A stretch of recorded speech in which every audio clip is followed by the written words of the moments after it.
राधे राधे आप सभी को। स्वागत है आप सभी का क्लास में।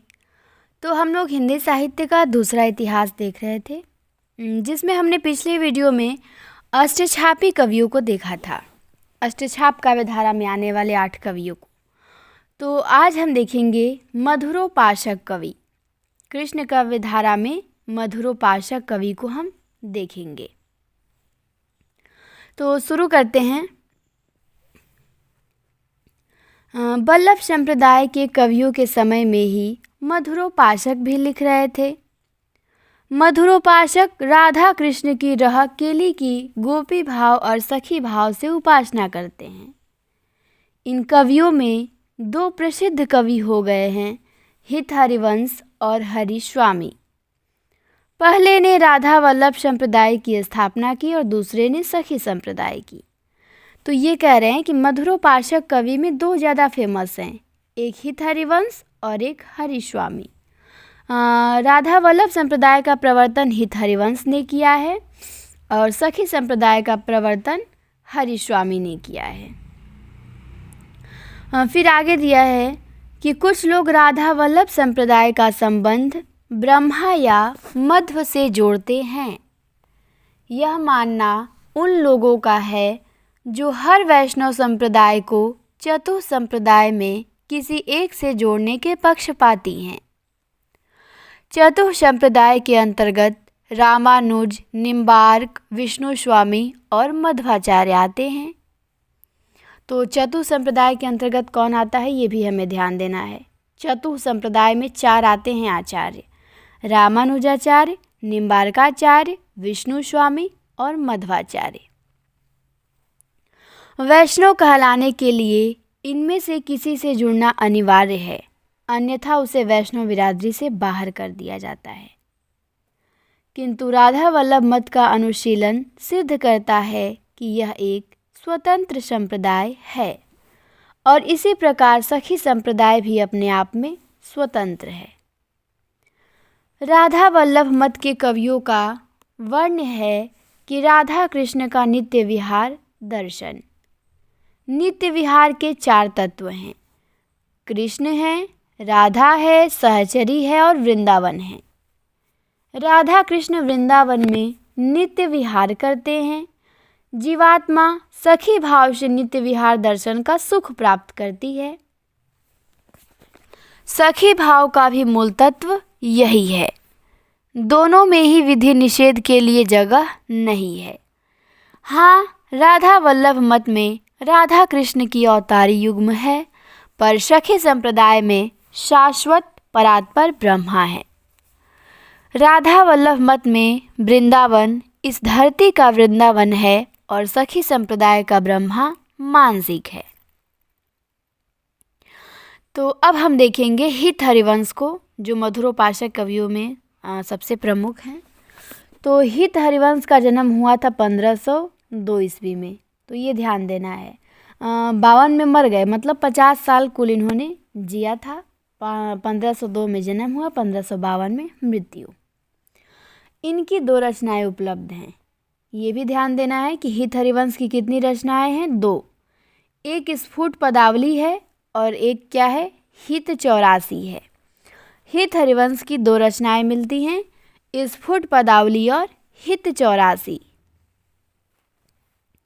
इनमें राधा कृष्ण के अनन्य प्रेम, नित्य विहार, रास आदि का वर्णन है। भाषा संस्कृत गर्भित और स्रोत परक है। उदाहरणार्थ एक पद दिया जाता है। उदाहरण के लिए हित हरिवंश का एक पद हम देख सकते हैं, क्या है? तो दिया गया है कि कहाँ कहो इन नैनन की बात, कहाँ कहो इन नैनन की बात, ये अलिप्रिया बदन अम्बुज रस अटके अनत न जात। जब जब रुकत पलक संपुट लट अति आतुर अकुलात, लपट लव निमेष अंतर ते अलप कलप शतसात। श्रुति पर कंज द्रिगुंजन कुछ बिच मृगमद है न समात, हित हरिवंश नाभि सर जलचर जाचत सांवल गात। ये हित हरिवंश की पंक्ति हो गई। और ध्रुवदास इनके शिष्य थे। तो ध्रुवदास के गुरु कौन थे? हित हरिवंश थे। ध्रुवदास का भी संबंध राधा वल्लभ संप्रदाय से बताया जाता है। तो ये भी आपको ध्यान देना है कि ध्रुवदास के गुरु कौन थे? तो इनके गुरु थे हित हरिवंश। ठीक है, चलिए अब हित हरिवंश को हमने देख लिया। अब हम देखेंगे स्वामी हरिदास को। इनका जन्म हुआ था 1512 में।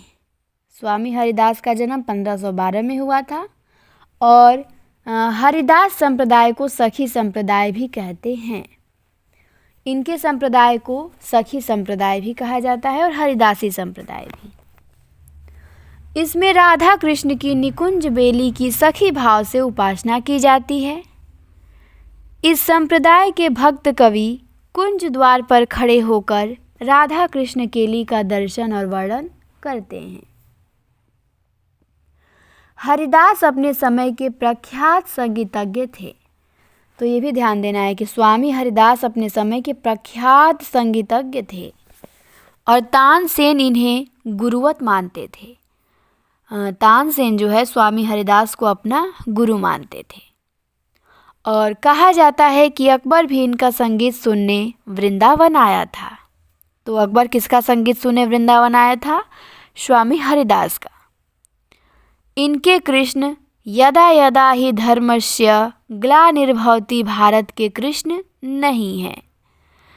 उनकी लीला का लौकिक ब्रज गोप गोपी आदि से कोई संबंध नहीं है। अवतारी कृष्ण तो अनेक कर्मों से बंधे रहते हैं, लेकिन जो हरिदासी संप्रदाय के राधा कृष्ण हैं वो लोक निरपेक्ष हैं। तो ध्यान देना है कि हरिदासी संप्रदाय के राधा कृष्ण कैसे हैं? लोक निरपेक्ष हैं। नित्य वृंदावन में राधा कृष्ण की केली अखंड रूप से चला करती है। दिन दुनिया से इसका कोई मतलब नहीं है। इनकी 2 रचनाएं उपलब्ध हैं। स्वामी हरिदास की 2 रचनाएं, हित हरिवंश की भी 2 थी, स्फुटवाड़ी और हित 84, और स्वामी हरिदास की भी 2 ही रचनाएं हैं। सिद्धांत के पद है और केली माला है। सिद्धांत के पद तो सिद्धांत के पद ही ठहरे और केली माला भाषा और भाव की दृष्टि से सामान्य रचना है। पदों की भाषा अनगढ़ होने पर भी वे शास्त्रीय राग रागिनियों में गाने योग्य हैं। इनके पद का एक नमूना देखिए। इनके पद का एक आप नमूना देख सकते हैं। नमूना है कि अद्भुत गति उपजती अति नाचत 2 मंडल कुंवर किशोरी सकल सुगंध अंग भरी झोरी पिय नृत्यति मुशुकति मुखमोरी ताल धरे बनिता मृदंग चंद्रागति घात बजय थोरी थोरी मधुर भाव भाषा विचित्र अति ललित गीत गावे चित चोरी श्री वृंदावन फूल निफुल्यो पूरब शशि समीर गति थोरी गति विलास रस हास परस्पर भूतल अद्भुत जोरी।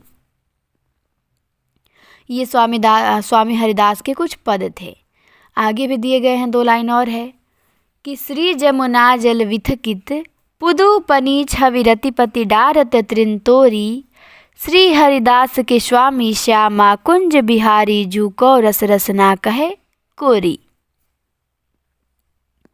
निम्बार्क मतावलंबी भक्त कवियों में श्री भट्ट और हरिव्यास देव विशेष उल्लेख्य हैं। गौड़ीय संप्रदाय के भक्त कवियों में सूरदास, मदन मोहन और गदाधर भट्ट क्या है? विशेष हैं। तो ये ध्यान देना है कि निम्बार्क संप्रदाय के भक्त कवियों में श्री भट्ट आएंगे और हरिदेव व्यास आएंगे। श्री भट्ट का संबंध किस संप्रदाय से है? तो निम्बार्क से है। हरिदेव व्यास का संबंध किस संप्रदाय से है? तो निम्बार्क संप्रदाय से है। पर यदि पूछे कि सूरदास, मदन मोहन और गदाधर भट्ट का संबंध किससे है? तो गौड़ीय संप्रदाय से है। ये ध्यान देना है। आगे है कि यहीं पर प्रश्न यह उठता है कि मधुरोपासना का तत्कालीन समाज से क्या संबंध है और इसका प्रादुर्भाव क्यों हुआ? यथार्थ की धरती से कटकर यह इतनी वायव्य क्यों हो गई? अष्टछाप के कवियों में फिर भी जीवन है जो कुटुंब वात्सल्य, खेल कूद, दुष्ट दलन, गोचारण, कुल कछारों से जुड़ा है। यहाँ तो सारी धरती कृष्ण की राह केली में ही सीमित हो गई है। कुंज लीला और भी सीमित होकर निकुंज लीला में बंद हो गई है। जिंदगी के अन्य दरवाजों और खिड़कियों के खुलने का कोई सवाल ही नहीं है। गुलेरी जी के शब्दों का प्रयोग करें तो कह सकते हैं कि इनकी कविताएं कछुआ धर्मी कविताएं हैं। सूरदास में जो जीवनोत्सव दिखाई पड़ता है वह मात्र किरीटोत्सव से बदल गया है। वल्लभ संप्रदाय के कवि और मधुरोपासक कवि लगभग एक ही साथ भक्तिपरक कविताएं लिख रहे थे। पहला जीवन को गति देने वाला है तो दूसरा उसे कुंठित करने वाला है। यदि आज की शब्दावली का प्रयोग करें तो कह सकते हैं कि पहले का दृष्टिकोण गत्यात्मक है तो दूसरे का प्रतिक्रियात्मक। दूसरों की राह केली में आनंद लेना, उसे देखना सामाजिक दृष्टि से ग्रहित व्यापार है, मानसिक दृष्टि से कुंठित है। इससे पता लगता है कि एक ही काल में परस्पर विरोधी विचारधाराएं चला करती हैं। इस प्रतिक्रियावादी विचारधारा ने वल्लभ संप्रदाय की विचारधारा को दबा दिया और उसे आगे चलकर यह रीतिकालीन कविता में संक्रमित हो गई। तो ये हमारे मधुरोपासक कवि यहाँ पे समाप्त होते हैं। अब आते हैं संप्रदाय निरपेक्ष कवि, जिनका कोई संप्रदाय नहीं था। तो इसको देखेंगे हम लोग। ये भी बहुत महत्वपूर्ण है क्योंकि इसमें मीराबाई और रसखान आते हैं। तो देखते हैं, जिस समय कृष्ण भक्त कवि विभिन्न संप्रदायों से बंधकर कविता कर रहे थे, उसी समय दो ऐसे भक्त कवियों का आविर्भाव होता है जो संप्रदाय निरपेक्ष होकर अपने भाव को कृष्णार्पित कर रहे थे। उन्हें न राधा कृष्ण की राह केली के प्रति कोई रुचि थी और न उलूखल बंधन और भ्रमर गीत में। दोनों ही कृष्ण से भावात्मक स्तर पर सीधे संबंध थे। दोनों ही कवि धार्मिक संप्रदाय में दीक्षित नहीं थे। इनमें से एक मीराबाई थी और दूसरे थे रसखान। तो ये ध्यान देना है कि भावात्मक स्तर पे कृष्ण से ये जुड़े थे, लेकिन कोई संप्रदाय, इनका धार्मिक संप्रदाय में ये लोग दीक्षित नहीं थे। तो इसमें मीराबाई आते हैं और रसखान आते हैं। और कुछ लोग मीराबाई को माधुर्य भाव के हाथे में हाँक देते हैं और रसखान को वल्लभ संप्रदाय में दीक्षित बता देते हैं। और इसके लिए वे 252 वैष्णव की वार्ता से प्रमाण भी ढूंढ निकालते हैं। लेकिन जब वार्ता ग्रंथ ही अप्रामाणिक सिद्ध हो चुकी है तो इसका क्या प्रमाण है कि रसखान वल्लभ संप्रदाय में दीक्षित थे। वास्तविकता तो यह है कि मीरा को किसी दूसरे की भाव भूमि में, चाहे वह गोपी भाव की भूमि हो या राधा भाव की, प्रवेश करने की आवश्यकता ही नहीं थी। वे स्वयं भाव स्वरूप हैं। रसखान और कृष्ण के बीच एक मुसलमान खड़ा है। रसखान का मुसलमानी नाम क्या है कुछ पता नहीं। ब्रजभूमि और ब्रजनाथ के प्रति इतना समर्पण धर्म, जाति, कुल की दीवारें पार कर जाता है। दोनों ही राजकुल के वंशज हैं। मीराबाई भी राजकुल की वंशज हैं और रसखान भी। और भक्ति के सामने वे कुल मर्यादा को अलग करके वैसे ही निर्मल हो जाते हैं जैसे काई को अलग करके पानी। एक तरह से वे अपने को वर्गांतरित कर लेते हैं और सामान्य जन के बीच सामान्य मनुष्य की तरह से ही रहते हैं। मनुष्यता की यह भावभूमि उन्हें मधुरोपासकों से अलग कर देती है। मधुरोपासक संत भक्तों को जीवन और जगत से कटे हुए एक राह केली के लोक में ले जाते हैं, जो प्राकारांतर से सामंती जड़ता को मजबूत करता है। पर मीरा और रसखान अपनी जीवनचर्या और कविता दोनों में व्यवस्था की जड़ता, कुल की मर्यादा और जाति पाति की प्रथा को तोड़ते हैं। तो संप्रदाय निरपेक्ष काव्य में रसखान और मीराबाई आते हैं। इनका कोई संप्रदाय में ये दीक्षित नहीं हुए थे धार्मिक रूप से, और ये दोनों बड़े घराने से आते थे, लेकिन इन्होंने सारी कुल की मर्यादा नियम को तोड़ के अपने को भक्ति में लीन कर लिया। तो मीराबाई को देखेंगे हम सबसे पहले। किसको देखेंगे? मीराबाई को। इनका जन्म हुआ था 1498 ईस्वी में और इनकी मृत्यु हुई थी 1573 में। मीराबाई का जन्म मेड़ता के निकट कुड़की गांव में राठौर वंश की मेड़तिया शाखा में हुआ था। मीराबाई का जन्म कहाँ हुआ था? मेड़ता के निकट कुड़की गांव में और राठौर वंश की मेड़तिया शाखा में। किस शाखा में? तो मेड़तिया शाखा में। और मेड़तिया शाखा के प्रवर्तक कौन थे? राव दूदा। राव दूदा मेड़तिया शाखा के प्रवर्तक थे। और मीरा जो थी वो दूदा के पुत्र राव रतन सिंह की पुत्री थी।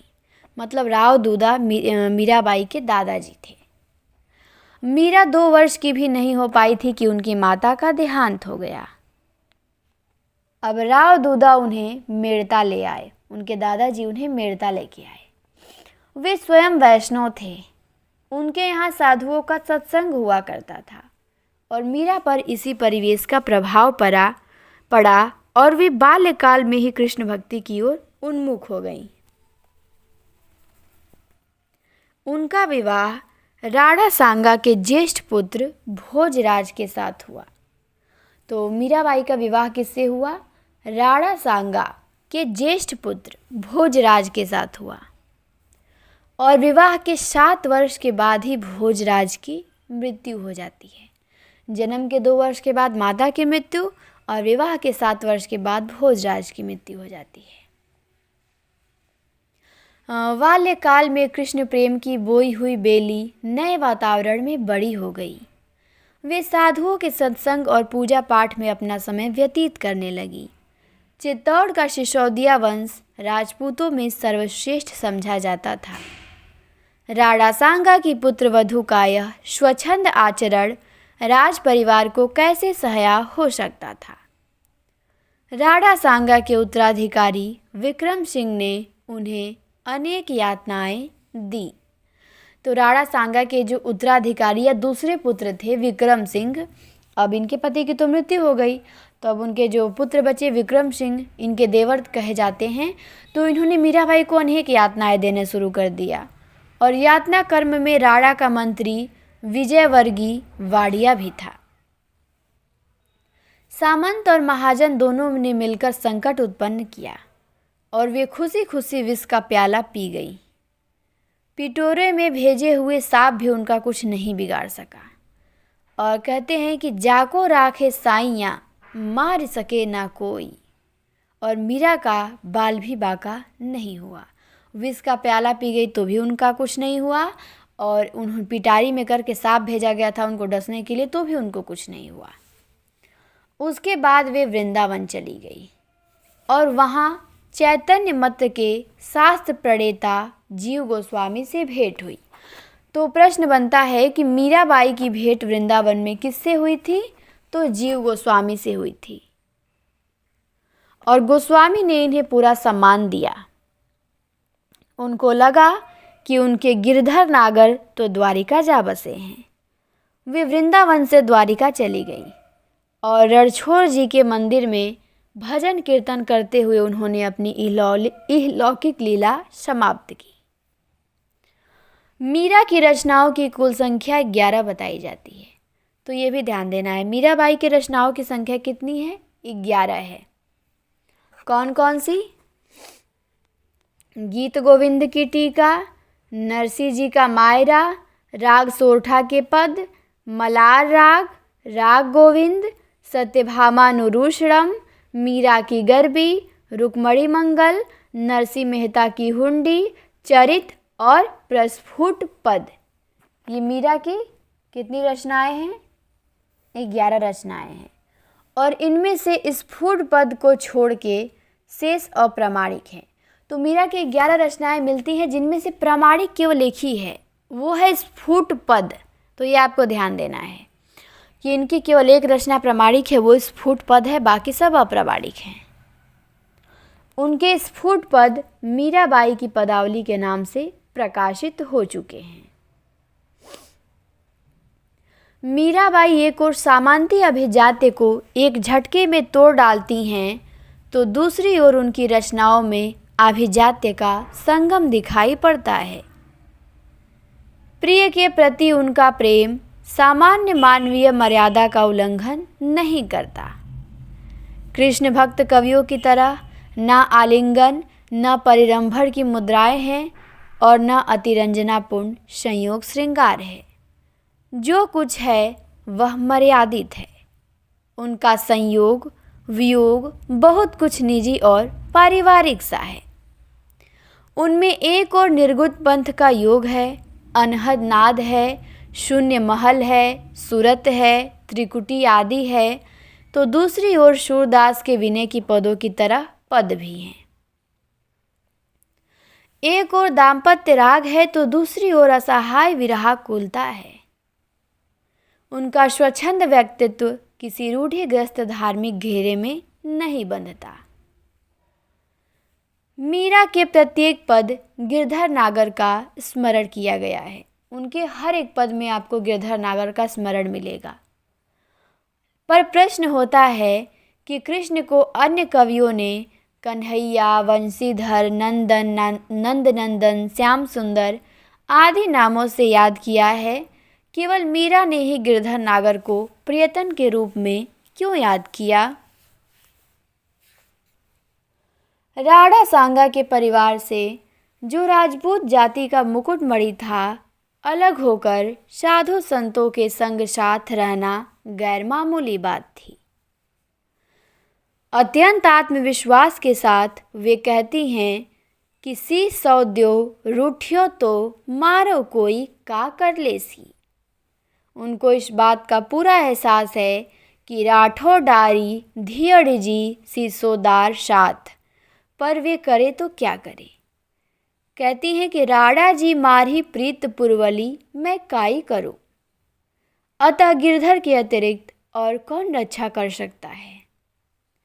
इस विश्वास रूपी रक्षा कवच के कारण राणा उसे मार नहीं सके। उनकी स्पष्ट घोषणा थी कि लोक लाज कुल की मर्याद या मैं एक न राखूंगी। और आगे चलकर उन्होंने और भी स्पष्ट कर दिया कि वर्जी मैं काहूं की न रहूं। इसी को कहते हैं कि वास्तविक जिंदगी को जीना, और मीरा ने यह निर्णय स्वयं लिया था और उसी को जिया भी। उनकी प्रेम साधना स्वकीय की प्रेम साधना थी। मीराबाई का जो प्रेम था वह स्वकीय प्रेम था। और कहती हैं कि जाके सिर मोर मुकुट मेरो पति सोई। वह प्रभु को पतिव्रता की सेज पर पधारने का आमंत्रण देती हैं। उसके स्वागत में कुलवधू की तरह श्रृंगार करती हैं। जिन्होंने गोविंद से लुप छुप कर प्रेम नहीं किया था, बल्कि उन्हें ढोल बजाकर प्रेम देकर मोल लिया था। उनके प्रेम में कहीं उच्च श्रृंखलता नहीं है। अभिजात्य को वो छोड़ चुकी थी, पर अभिजात के तत्कालीन गुणों को उन्होंने नहीं छोड़ा था। अपने को बराबर वे दासी कहती हैं और गिरधर गोपाल को मीरा के प्रभु। इस समय पत्नी को दासी और पति को प्रभु नहीं कहा जा सकता। मीरा ने तो वास्तविक जीवन में इसका तिरस्कार कर दिया था। पर स्मरण रखना चाहिए कि वे भक्त भी थीं, अतः भगवान को प्रभु कहना स्वाभाविक था। और वे प्रार्थना करती हैं कि माने चाकर राखो जी, चाकर रहसु बाग लगाशु, नित उठ दर्शन पाशु, वृंदावन की कुंज गलिन में गोविंद गीला लीला गाशु। चाकरी में दर्शन पाऊँ सुमिरन पाऊँ खरजी, भाव भगत जागिरी पाऊँ तीनों बाता सरसी। फिर आगे कहती हैं, कभी व्याकुल होकर रमते जोगी को पुकारती हैं। मीराबाई व्याकुल होकर रमते जोगी को पुकारती हैं और कहती हैं कि जोगी मत जा, पाए परु चेरी तेरी हो। प्रेम भक्ति को पैड़ो ही न्यारो हमको गैल बता जा। और उनका दर्द तो पूछना ही नहीं है। कहती हैं कि हेरी माँ तो दर्द दिवाड़ी, मारा दर्द न जान्या कोय, घायल री गति घायल जाड्या, हिवड़ो अगर सजोय। प्रेम बावली मीरा स्वच्छंद भाव से नाच उठती है और कहती हैं कि पग घुघरू बांध मीरा नाची रे, मैं तो अपने नारायण की या पही हो गई दासी रे। लोग कहे मीरा भई बावरी, न्यात कहे कुल नाशी रे, पग घुघरू बांध मीरा नाची रे। मीरा की लोकप्रियता का पहला कारण है ऊंचे राजकुल का त्याग। वो इसलिए अधिक लोकप्रिय हो गई क्योंकि वो बहुत ऊंचे राजकुल से थी और भक्ति में उन्होंने उसका त्याग कर दिया, जिसको प्राप्त करने के लिए लोग क्या से क्या नहीं करते हैं, लेकिन उन्होंने अपने राजकुल का ही त्याग कर दिया, इसीलिए और लोकप्रिय हो गई और त्याग करके साधुओं, संतों और भक्तों के बीच सामान्य जन के स्तर पे भक्ति भाव की अभिव्यक्ति की। और दूसरा कारण है संप्रदाय निरपेक्षता। और दूसरा कारण है कि उनका कोई संप्रदाय नहीं था, वो एक स्वतंत्र थी, निरपेक्ष थी बिल्कुल। और तीसरा कारण है ऐसी भाषा का प्रयोग जो लोक जीवन में रची बसी थी। अब जो भाषा लोक में प्रचलित है आप उसी का प्रयोग करेंगे तो लोग अच्छे से उसे समझेंगे, आपकी प्रसिद्धि और होगी। क्या कारण है कि हमारे जीवन में कबीर, सूर और मीरा के पद आज भी जीवित हैं, जबकि सांप्रदायिक सिद्धांतों पर गढ़े जाने वाले पद लुप्त होकर किताबों में बंद हो गए हैं। गुजरात से लेकर समस्त हिंदी भाषा भाषी प्रदेशों में मीरा जैसी लोकप्रियता शायद ही किसी को मिली हो। कहना न होगा कि वे समाज की जड़ता को तोड़कर स्वच्छंदता की राह दिखा रही थी।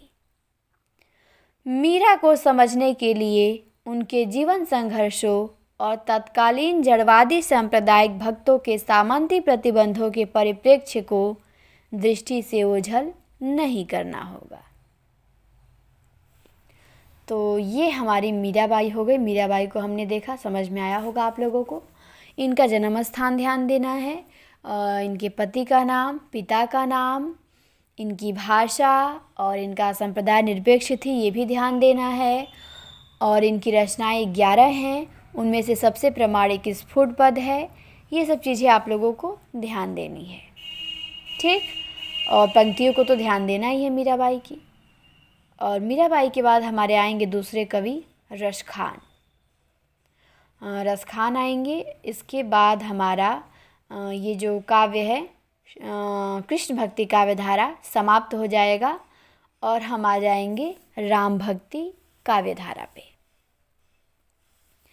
तो अब इस वीडियो में इतना ही, फिर मिलेंगे हम आपसे अगले वीडियो में जिसमें हम लोग रसखान को देखेंगे।